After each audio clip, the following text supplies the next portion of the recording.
자, 공동점유입니다. 자, 첫 번째 볼 곳이 대등관계죠. 자, 여기서 노트를 펴봅니다. 자, 노트를 보면, 자, 대등관계.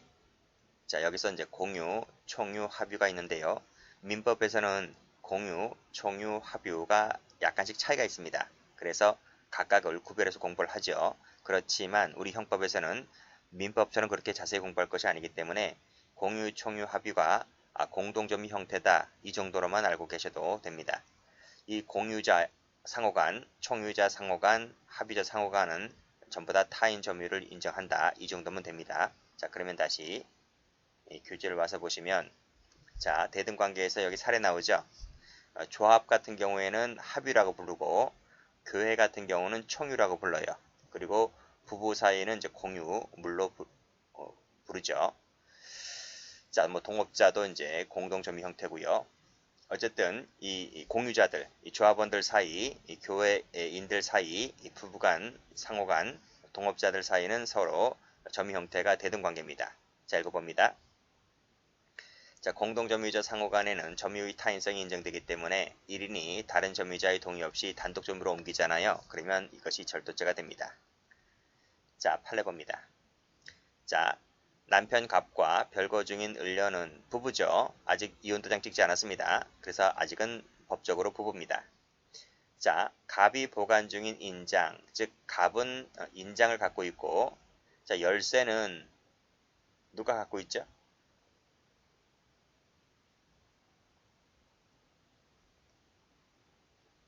열쇠는 을이 갖고 있네요. 그렇죠? 잘 읽어보면 그렇죠? 갑이 보관 중인 인장이 들어있는 돈계짝의 열쇠를 가지고 있음. 누가? 을려가. 그쵸?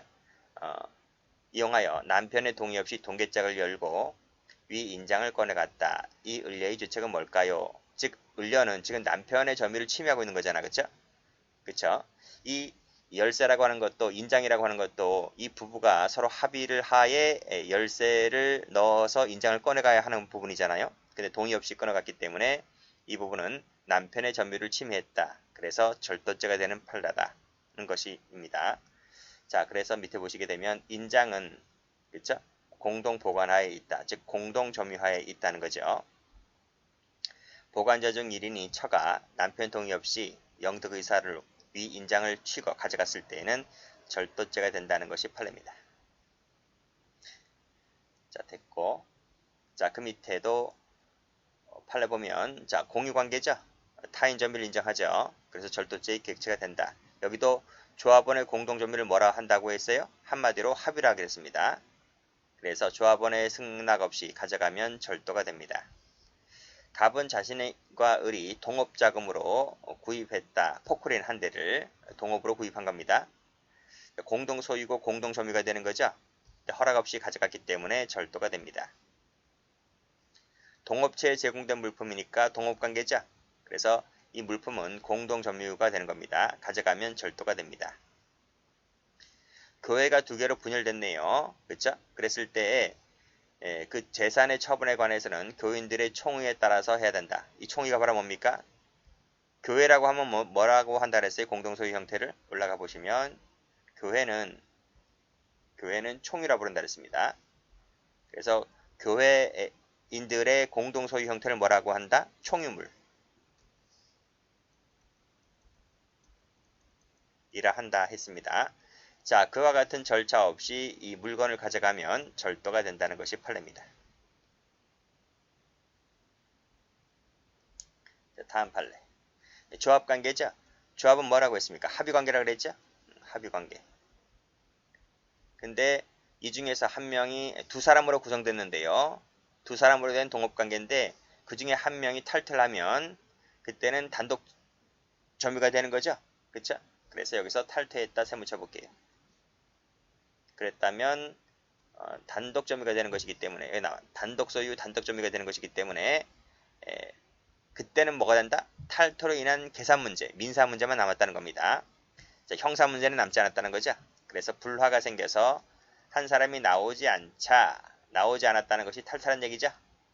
그래서 동업인이 생강밭을 경작하여 생강을 반출했다고 하는 부분은 절도는 되지 않고 다만 계산 문제만 따를 뿐이다 이거예요. 자, 두 번째로서 상하 주종 관계를 봅니다. 다시 한번 노트 펴보시면 자, 상하 주종 관계입니다. 자, 주인이 있고 종업원이 있죠? 그쵸? 그러면 누가 상이고 누가 하입니까? 주인이 상이고 종업원이 하죠, 합니다. 그러면 이 상하 관계에 있을 때에는 누가 점유자입니까? 그치? 주인장이 점유자가 되는 거예요. 주인장이 이 점유자가 되는 거예요. 종업원은요? 종업원은 점유자가 못 돼요. 그렇게 보는 게 원칙이에요. 원칙. 아시겠죠? 자, 이때 종업원은 점유자가 못 되는데 이때 종업원이 가게 물건을 가져가잖아요. 자, 봐요. 여기 옷가게가 있어요. 옷가게가 있는데 여기 A가 주인이고 B가 종업원이에요. 근데 제가 뭐라 그랬어요? 종업원은 점유자가 못 된다고요. 그쵸? 자, A가 한눈을 파는 사이에 B가 퇴근할 즈음에 옷 한 벌을 훔쳐갑니다. 그럼 뭐가 됩니까? 절도죄가 됩니다. 즉, 이 가게 안에 있는 옷은 주인이 소유이고 주인이 점유하고 있는 거예요. 종업원은 점유자가 아닌 거예요. 그래서 종업원이 슬쩍 해버리면 절도죄가 된다는 게 판례입니다. 자, 반대가 있어요. 예외가 있어요. 예외는 위탁관계를 설정하면 예외적으로 종업원이라 할지라도 점유자가 되는 수가 있어요. 자, 위탁관계라고 하는 건 뭘까요? 이 주인장이 가게를 맡기고 외출 나갑니다. A가 외출 나가요. 야, 김양, 가게 잘 보고 있어? 이렇게 외출하러 나갑니다. 그러면 그때는 예외적으로 이 가게 안에 있는 물건이 종업원의 점유가 되는 수가 있어요. 그때 잘 됐다 싶어서 뭐 주인장도 없는데 뭐 그쵸? 잘 됐다 싶어서 슬쩍 해버리면 그때는 횡령죄가 돼버려요. 그때는 예외적으로 자기 점유가 되었기 때문에 따라서 횡령죄가 요구하는 타인 소유 자기 점유가 되는 거죠. 객체가. 그래서 이때는 횡령죄가 돼요. 그래서 제가 전 시간에도 설명드렸듯이 절도가 되냐 횡령이 되느냐 판단할 때에 가장 중요한 것이 타인 소유냐 타인 점유냐 자기 점유냐가 가장 중요한 거예요. 타인 점유라면 절도가 되는 거고 자기 점유라고 하면 횡령이 되는 거예요. 다시 교재 오세요. 자, 원칙. 상위자만이 점유권이 인정된다. 즉 주인장만이 점유자가 된다. 하위자는 점유자가 못 돼요. 상위자만 점유자가 되기 때문에. 따라서 이 점원이 주인 몰래 물건을 가져가잖아요. 절도가 돼요. 절도. 판례 봅니다. 총무과 직원 갑은 같은 과 격리 담당 직원 의뢰 요청으로 동행하였다. 그러니까 이 담당 직원이 은행에 같이 가자라고 쫄랐나봐. 이 사람이. 그러니까 총무과 직원이 같이 따라간 거야.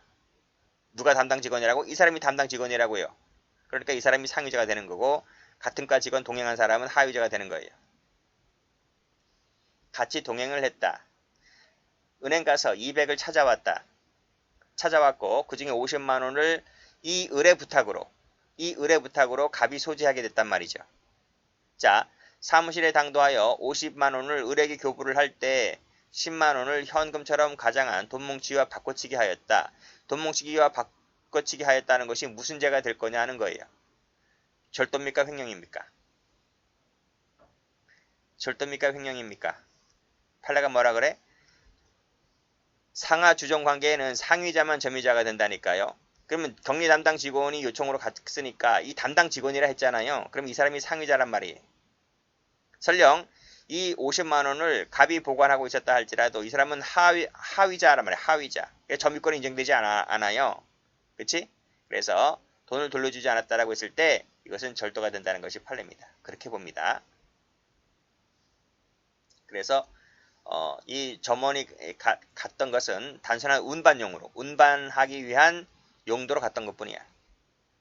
그래서 이것은 운반한다라고 했을 때 동행관계라 그랬죠. 운반한다라고 했을 때 이것은 독립적인 점유를 인정하는 것이 아니라 그냥 종속적인 점유다. 그 말은 점유권을 인정하지 않겠다는 말입니다. 그래서 절도죄 성립을 인정했다. 이렇게 보시면 되겠습니다. 아무래도 큰 돈이니까 이것이 60년대니까 200만 원이면 엄청나게 큰 돈이에요. 지금으로 치면 몇억 될 거예요.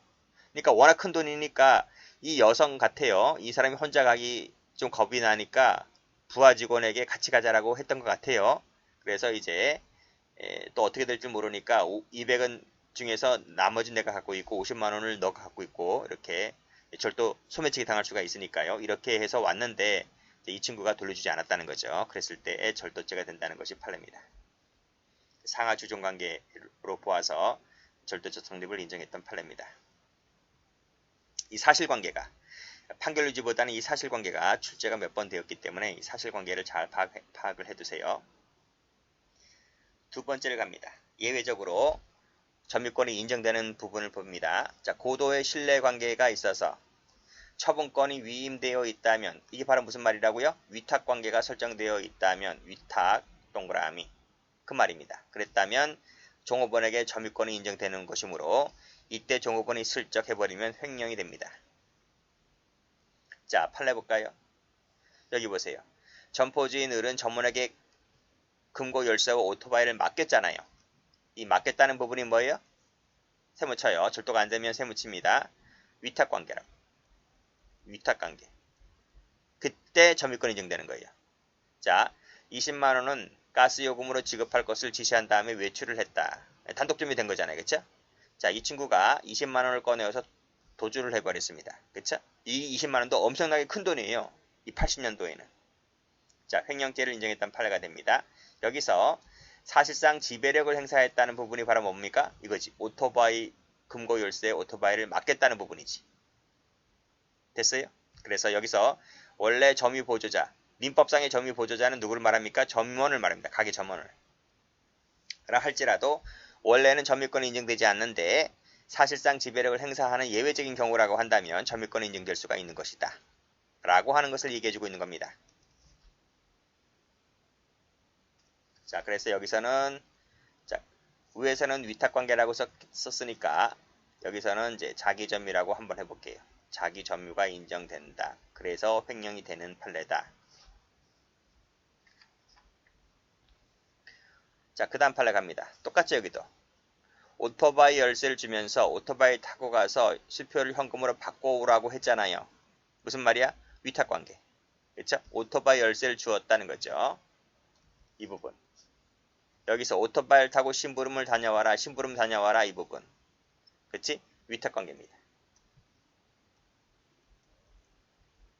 그래서 땡땡 그때만큼은 자기점유가 인정되는 판례가 됩니다. 가버렸지? 횡령죄입니다. 동해 사환이 동직원으로부터 시청금고에 입금하도록 받은 현금과 예금. 여기서 시청금고에 입금해. 이게 뭐라고? 위탁관계가 되는 거죠. 똑같지? 위에 거랑. 그래서 자기점유가 되었기 때문에 횡령이 되는 판례입니다. 자, 세 번째로서 재물 운반자와 위탁자의 점유관계를 볼게요. 자, 여기서 다시 한번 노트.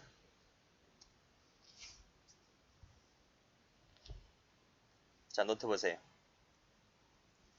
자, 위탁자가 있습니다. 물건을 맡겼다는 거야. 운반자한테. 운반해 달라고 의뢰했다고요. 의뢰. 그치? 이 운반자가 그 맡긴 물건을 목적지까지 운반해 가던 중 꿀꺽 했습니다. 영득했다는 거야. 이게 무슨 죄가 될까요? 하는 거예요. 무슨 죄가 될까요? 여기서 판례는 이런 얘기입니다. 자, 위탁자가 이 지금 운반자가 지금 운전 중이잖아요. 이 운전 중인 것에 대해서 현실적인 감독 통제가 가능하냐? 여기 가능하냐? 그러면 이것은 여전히 위탁자가 점유한다. 운반자 점유로 보는 것이 아니라 위탁자 점유로 봅니다. 이 물건 누구 거야? 내 거야, 내 거. 그리고 점유권도 지금 나한테 있는 거야. 현실적 감독 통제가 가능하다면.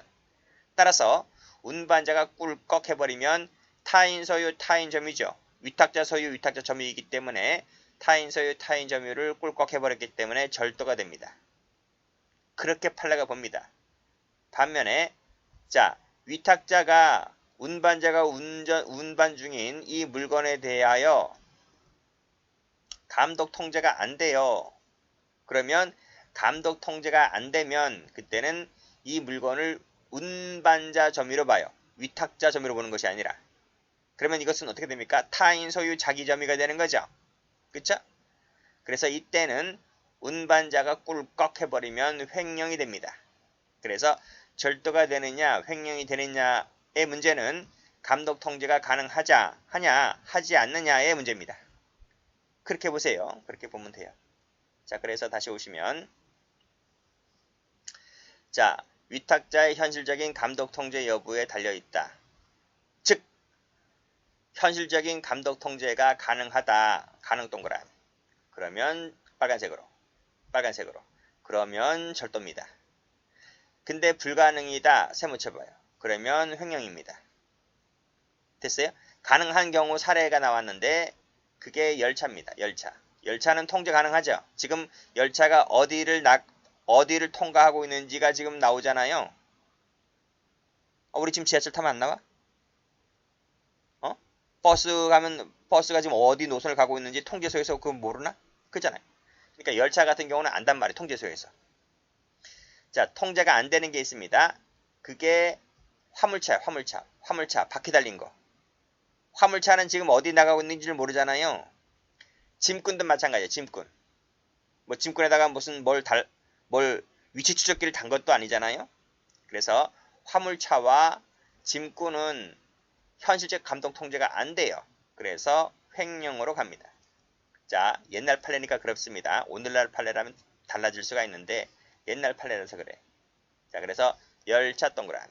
열차는 교통부 기관에 의해서 지금 현실적 통제가 감독이 가능하기 때문에 타인 점유로 교통부의 점유로 봅니다. 그래서 절도죄를 인정했다는 것이 판례고, 여기 자동차 나오죠. 화물차, 자동차는 현실적 감독 통제가 안 되기 때문에 횡령으로 가는 것이고, 여기 짐꾼 나오죠. 짐꾼 가게를 살펴볼 수 없다는 말은 현실적 감독 통제가 안 된단 말이거든요.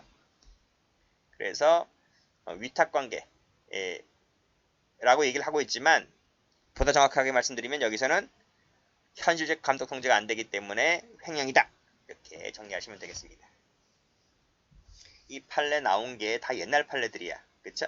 지금은요, 택배라 하더라도 화물차도 택배잖아요. 그치? 뭐 CJ 대한통운 있잖아요.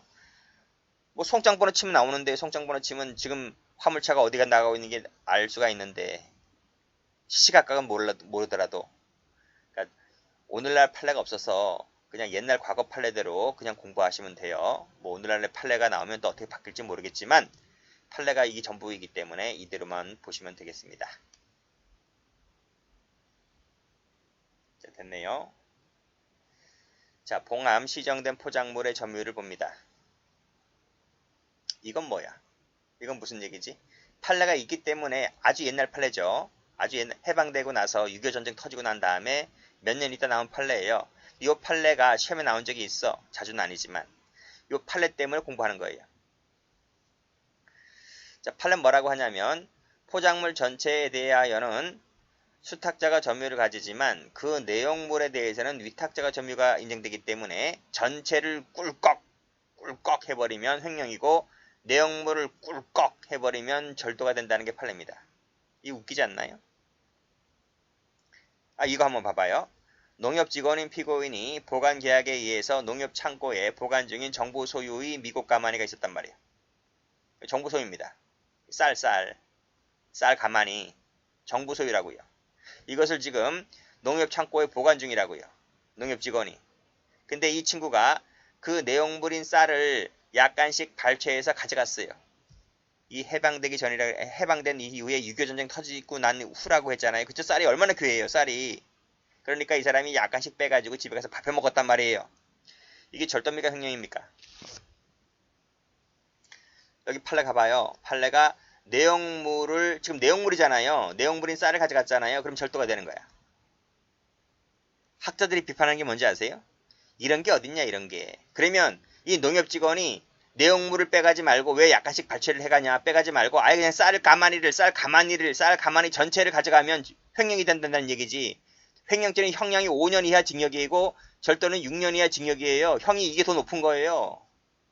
그러니까 학자들이 그러는 거야. 이런 판례가 어딨냐, 이런 판례가. 형이 더 높은데 절도가.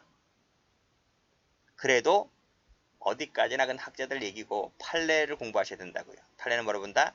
내용물인 쌀을 가져간 것은 절도다, 절도. 왜냐하면 그 쌀에 점유권이 누구한테 있다? 점유권이 정부에게 있기 때문에. 소유권도 당연히 정부고요. 정부 소유를 했잖아, 지금. 소유권도 정부에게 있고 점유권도 정부에게 있다는 거야. 타인 소유, 타인 전문물이라는 거야. 그치? 그래서 절도라고 본다는 얘기야. 웃기죠? 제가 봐도 웃겨. 이 계약은 뭐 그냥 계약 맺습니까? 이건 위탁계약 아닙니까?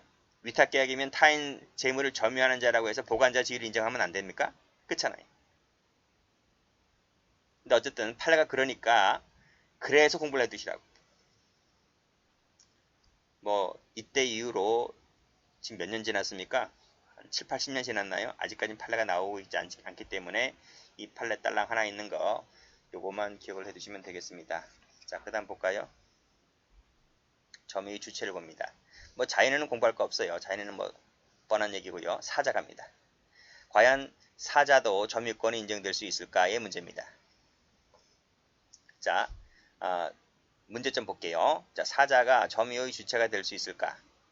죽은 자의 그 재물을 뺏어가잖아요. 가져가는 것이 과연 무슨 죄가 될 거냐의 문제입니다. 여기서 1번, 2번, 3번의 세 가지 사례가 나올 수가 있는데 시험은 뭐가 나오는지를 아세요? 시험은 1번하고 2번이 나와요. 3번은 판례가 없어요. 그래서 잘 안 나올 거예요. 그럼 1번, 2번은 왜 나온다고요? 1번, 2번은 판례가 있으니까 나오는 거예요. 먼저 쉬운 판례인 1번부터 볼까요? 처음부터 재물 탈취 의사로 이 사람을 죽여버렸어요. 그 죽자마자 재물을 가져갔어요. 그럼 무슨 죄가 되는 거예요? 강도살인이 되는 거예요. 처음부터 재물 탈취 있었다는 것은 강도잖아요. 그렇죠? 자, 그 판례 볼까요? 이 판례예요. 갑은 택시에 무임승차하였다. 택시 요금을 달라고 하니까 그 추급을 벗어나고자 죽여버렸어요. 택시 요금을 지금 면탈하려고 지금 살해버렸잖아요. 이거 무슨 죄? 단순살인이 아니고 강도살인이에요. 그쵸? 자, 그냥 가면 될 것을 그 차 안에 있는 8,000원을 꺼내갔어요. 이건 무슨 죄가 될 것 같아요? 이 절도입니까? 점유이탈물입니까?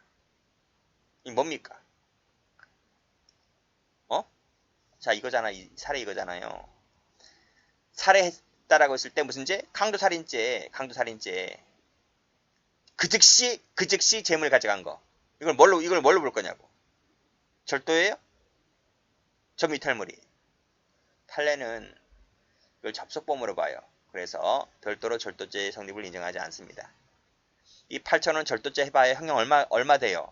강도살인 형이 엄청 무거워요. 사형 무기일걸요? 사형 무기일 거야, 이게. 절도는 명함도 못 내밀어요. 강도살인 앞에서. 그래서 또 시간적으로도 가장 시간적 장소적으로 근접해 있기 때문에 접속범으로 보아서 별도 평가를 안 해버립니다. 판례가. 그래서 강도살인죄 1죄로 간다. 이렇게 정리해 두시면 되겠습니다. 자, 보시죠. 살해를 해버렸다. 무슨 죄? 채무면탈 목적으로 살해해버리면 강도살인죄. 그리고 나서 즉석에서 재물을 탈취했다고 한다면 이것은 재물 탈취와 살인과의 사이에는 서로 밀접하게 관련되어 있다. 시간적 장소적으로. 그쵸? 그래서 강도살인죄 1죄만 될 뿐이다 하는 게 판례입니다. 두 번째. 자, 두 번째 봐요. 자, 살해한 후 살해할 때는 1번과는 다르게 재물 욕심이 없었어요. 그냥 살인 목적밖에 살인 고의밖에 없었어요. 1번은 살해한 것이 재물 탈취 의사를 갖고 살해한 거잖아요. 근데 2번은 재물 탈취 의사가 없어요. 그냥 단순 살인인 거예요. 죽이고 나서 이 친구가 영득 의사가 생겨요. 재물을 가져가겠다는 영득 의사가 생겨서 그때 재물을 가져가요. 그럼 이건 무슨 죄가 되겠냐고요. 여기서 학자들과 판례가 견해를 달리합니다. 학자들은 뭐라 그러냐면 사자는 무슨 점유권이 있느냐. 살아있는 사람만 점유권이 있지. 어떻게 사자가 점유권이 있느냐. 그래서 사자 점유는 인정될 수가 없기 때문에 이 재물은 점유이탈물로 봐야 된다라고 해서 점유이탈물 횡령죄를 인정합니다. 그런데 그건 어디까지나 학자들 얘기라고요. 판례는 뭐로 보고 있냐면 판례 체크. 판례는 이 사망이 이 사망과 재물 영득 사이가 시간적 장소적으로 아주 근접성이 있잖아요. 그러면 생전 점유가 계속된대요. 아직까지는. 이런 논리를 취하고 있네. 생전 점유가 계속되고 있대요. 그러니까 시간이 좀 오래 가야지, 오래 흘러가야지 사자 점유가 사라지는 것이지, 아직까지는 시간적 장소적으로 근접성이 있다면 사자 점유도 인정된다고 해서 이걸 절도로 봐요. 그러면 시간적 장소적으로 근접성이 있다는 말이 무슨 말이야? 아직까지 피해자를 죽여버렸는데 따뜻한 피에 따뜻한 온기가 있다면 생전 점유가 계속된다고 보는 것 같아요. 피를 만져봤는데 싸늘해요. 차가워요. 그러면 이제 사자의 점유는 끝난 거지.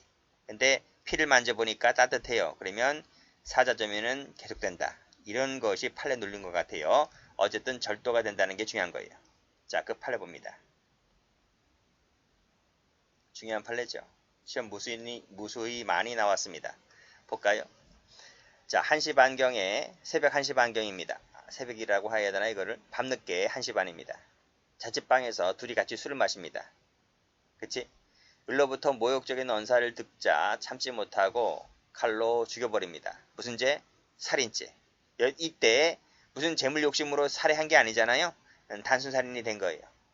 지금 술 마시다 죽였기 때문에 지금 술에 취했습니다. 잠잘 때도 됐고요. 그래서 이 사람이 잠듭니다. 잠들었는데 잠들기 전에 살해한 행위 때문에 깊은 잠은 자지 못하고 얼마 있다 깨어납니다. 그 깨어난 시각이 새벽 6시입니다. 그럼 몇 시간 잔 거지? 한 4시간 반 잤네요. 4시간 반 잤어요. 그리고 나서 깨어나 보니까 뭐 엄청나지 바닥이. 그쵸? 바닥이 피로 범벅되어 있고요. 그 사람을 찌를 때 그 피가 튀겨졌습니다. 그래서 자기 옷에도 피가 묻어 있었어요. 그래서 그냥 나가기 뭐하고 그 벽에 걸려있던 그 사람 옷에서 통장, 옷을 보니까 통장과 도장, 현금 10만원 있었네. 10만원. 그것을 가지고 나왔다고 하는 말은 그 옷을 입고 나왔단 말이에요. 이 사람이. 그리고 나서 아침 10시 반경에 은행에 가서 돈을 인출합니다. 어떻게 돈을 인출했지?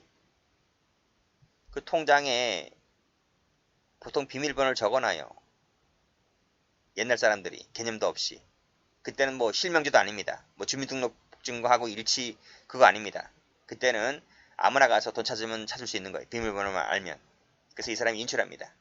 자, 갑의 죄책은 뭘까요? 하는 겁니다. 여기서 지금 문서죄 부분 나오는데 문서죄 부분은 나중에 문서죄 할 때 배우는 것이고 여기까지입니다. 돈을 갖고 나왔다. 여기까지가 무슨 죄가 될 거냐? 이 얘기입니다. 앞에서 뭐라 그랬어? 여기서. 자, 살해한 후에 영득의사가 4시간 30분 있다가 영득의사 생겼잖아요. 그리고 그 통장 등을 갖고 나옵니다. 무슨 죄? 절도죄. 판례가 그렇게 인정했습니다. 자, 그래서 여기 보시면 자, 4시간 30분 동그라미. 아직까지 피가 싸늘하지 않다는 거예요. 온기가. 그래서 사자의 생전 점유가 여전히 계속되었다. 이렇게 봅니다. 그래서 물건을 나온 것은 사자의 점유를 침탈했다. 사자의 점유를 침탈. 그래서 절도입니다. 피해자의 점유를 침탈했다는 말은 사자 점유권을 인정했다는 얘기입니다. 자, 여기까지가 이제 봤단 얘기죠. 그 다음 거 볼까요? 그 다음은 문서죄에서 배운다고 했는데 문서죄 가서 다시 여기 올 것도 아니고 그래서 지금 한 김에 같이 합니다. 자, 지금 죽었잖아요. 허무인입니다. 사망했죠. 그쵸? 자, 이러한 사람이라 할지라도 그러한 문서 역시 공공의 신용을 해칠 위험성이 있기 때문에 문서 위조가 됩니다. 타인 명의를 모용하는 거야. 타인 명의를 모용하는 것이 위조입니다. 그때 타인은 사망인이든 허무인이든 상관없어요. 이런 논리는 공문서든 사문서든 똑같아요. 그래서 우리 판례가 사문서 위조죄를 인정했습니다. 물론 제출한 것은 은행 직원에게 제출한 것은 행사죄가 되는 거죠. 그리고 직원을 속였지. 직원을 마치 내가 그 죽은 자인 양 행세를 했기 때문에 이 은행 직원에게 사기친 거야. 그래서 사문서 위조 동행사 사기죄가 별도로 성립하게 됩니다. 그 점은 중요하지 않고 여기서 제일 중요한 것은 뭐니 해도 절도입니다. 절도죄를 인정했다. 이 정도로 봐두시면 되겠습니다.